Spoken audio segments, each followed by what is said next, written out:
लेकिन ईरान ने इजराइल का प्लान बिगाड़ने की पूरी तैयारी कर ली है। देखिए इस रिपोर्ट में।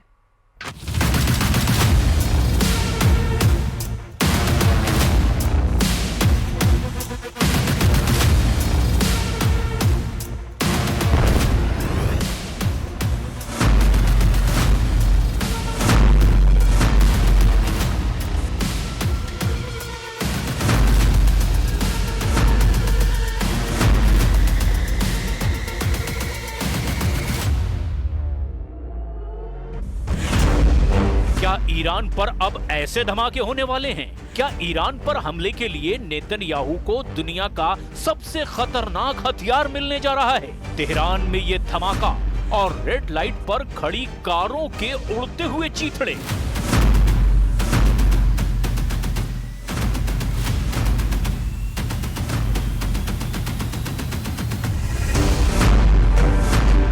धमाके ने माचिस की डिबिया की तरह सब कुछ तहस नहस कर दिया। इजराइल का ये हमला एक बार फिर देखिए।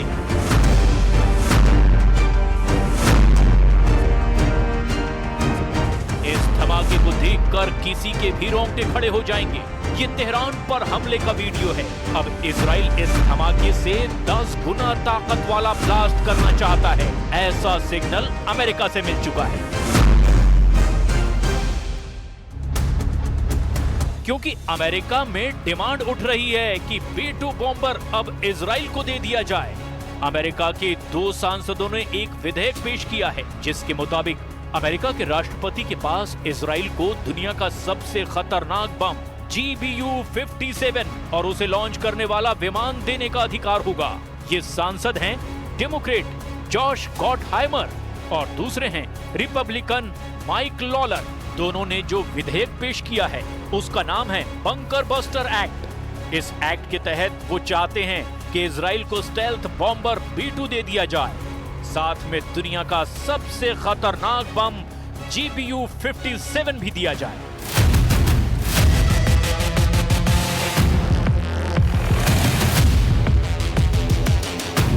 ताकि ईरान का परमाणु कार्यक्रम अगर फिर से एक्टिव होता है तो इजराइल अमेरिका का इंतजार ना करे और खुद ईरान पर अमेरिका से मिली ताकत के बल पर टूट पड़े। यानी जहाज अमेरिका का होगा और टेक ऑफ इजराइल के एयरबेस से करेगा और यहीं से उड़ान भरकर वो ईरान में कोहराम मचाएगा। मकसद साफ है, ऐसे धमाकों से 10 गुना ज्यादा तबाही मचाने की ताकत इजराइल को मिल सकती है। अमेरिका ने 22 जून को ईरान के फोर्डो परमाणु साइट पर B-2 बॉम्बर से हमला किया था। इस दौरान स्टेल्थ बॉम्बर B-2 ने फोर्डो परमाणु अड्डे पर GBU-57 बम से वार किया। अमेरिका ने दावा किया कि उसके इस बम ने 300 फीट की गहराई में जाकर फोर्डो परमाणु साइट को पूरी तरह से खत्म कर दिया।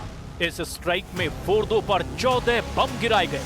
यानी अमेरिका ने 7 B-2 बम वर्षक इस मिशन में शामिल किए। लेकिन 12 दिन के युद्ध का नतीजा ना इजराइल के पक्ष में आया न ईरान के पक्ष में। 12 दिन के सीज फायर के बाद ईरान पर इजराइल के हमले बंद हुए और इसी तरह इजराइल के शहरों पर ईरान की मिसाइलों की बारिश भी बंद हो गई। और फिर ये सवाल उठने लगा कि क्या वाकई ईरान के परमाणु ठिकानों पर अमेरिका और इजराइल का ज्वाइंट ऑपरेशन कामयाब रहा? लेकिन अब यही बात बंकर बस्टर एक्ट में दोहराई जा रही है। डेमोक्रेट जॉश गॉटहाइमर और रिपब्लिकन माइक लॉलर दोनों सांसदों ने कहा कि बंकर बस्टर एक्ट से इजराइल किसी भी वक्त ईरान पर सबसे खतरनाक हमलों के लिए तैयार रहेगा और इससे अमेरिका की भी सुरक्षा मजबूत होगी। हालांकि बंकर बस्टर एक्ट जैसा विधेयक पहले 2022 और 2024 में भी लाया गया था ताकि इजराइल को अमेरिका की बंकर बस्टर और स्टेल्थ बॉम्बर वाली ताकत दी जा सके। लेकिन दोनों ही मौकों पर यह विधेयक कामयाब नहीं हो पाया। लेकिन ईरान पर 22 जून को हुए बंकर बस्टर वाले हमले ने अमेरिका के अंदर फिर से बहस छेड़ दी है और अब वो बंकर बस्टर एक्ट से इजराइल को 10 गुना ताकत देने की तैयारी शुरू हो चुकी है। ईरान पर हुए हमलों के बारे में इजराइल के एक पायलट ने बताया है, लेकिन इस शर्त पर कि वो अपना चेहरा नहीं दिखाएगा। ये इजराइल का लड़ाकू पायलट मेजर बी है, जिसने ईरान पर हुए एयर स्ट्राइक में लगातार हिस्सा लिया है।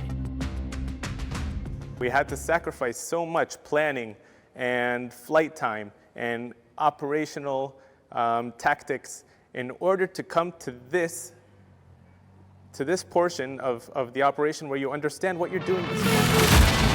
ईरान पर हुए हमलों में लगातार छोटे बंकर बस्टर बम इस्तेमाल किए गए हैं। ऐसे बम जो कई फीट की गहराई तक कंक्रीट का बंकर तोड़कर धमाका करते हैं। ईरान पर ऐसे हजारों बम गिराए गए हैं जिसकी सप्लाई सीधे अमेरिका से की गई और अब भी जारी है।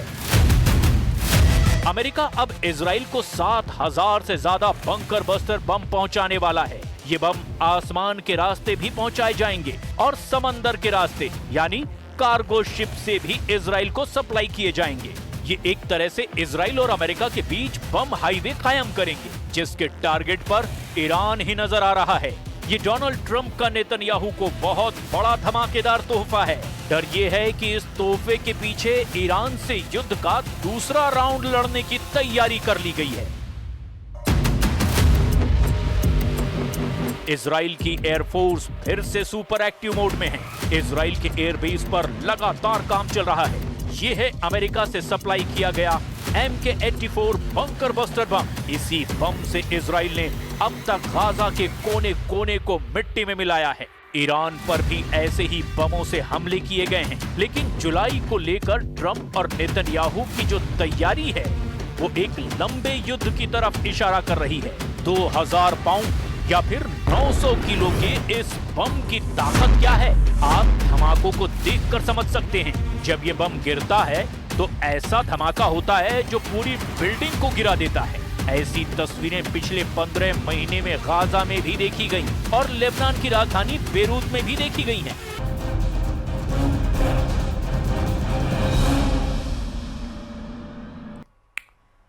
और चलिए खबरों में आगे बढ़ते हुए बताते चलें, झांसी की पूजा जाटव की कहानी किसी फिल्मी स्क्रिप्ट से कम नहीं।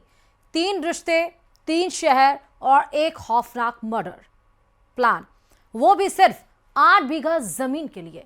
सास सुशीला देवी की हत्या के पीछे थी बहू पूजा की सोची समझी साजिश।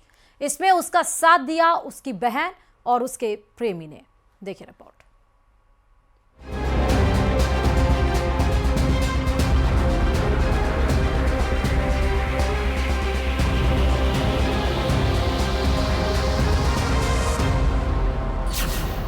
बहू की खूनी साजिश, हैरान करने वाली कहानी।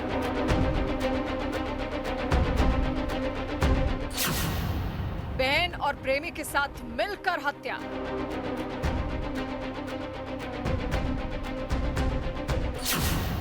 संपत्ति के लिए सास की हत्या का आरोप।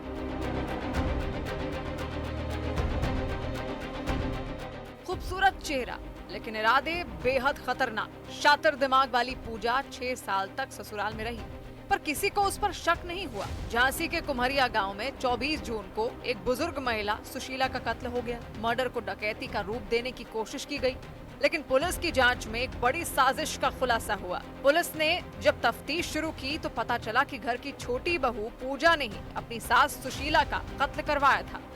जो मृतका है इसकी छोटी बहू पूजा ने ही षड्यंत्र करके एक घटना कराई थी, जिसमें सुशीला की हत्या करते हुए वहां से करीब 8 लाख की ज्वेलरी भी जो अपराधी थे वो ले गए थे। यहाँ हमारे चाची को उनसे जानकारी की कि हम पूछा कि भाई कहाँ के हो, बोले हम सेवड़ा के हैं। इतना बोलकर और अंदर घुस गया। उन्होंने चाय पी। जब चाचा ग्वालियर थे, ये 2 बजे लौट कर आए, उन्होंने देखा मृत घुस गई। दरअसल पूजा का अपनी सास सुशीला से जमीन को लेकर विवाद चल रहा था। पूजा ने अपने ससुराल की आधी जमीन पर दावा करना शुरू कर दिया था, जिसका सास विरोध कर रही थी। इसके और चलिए इन तमाम खबरों के साथ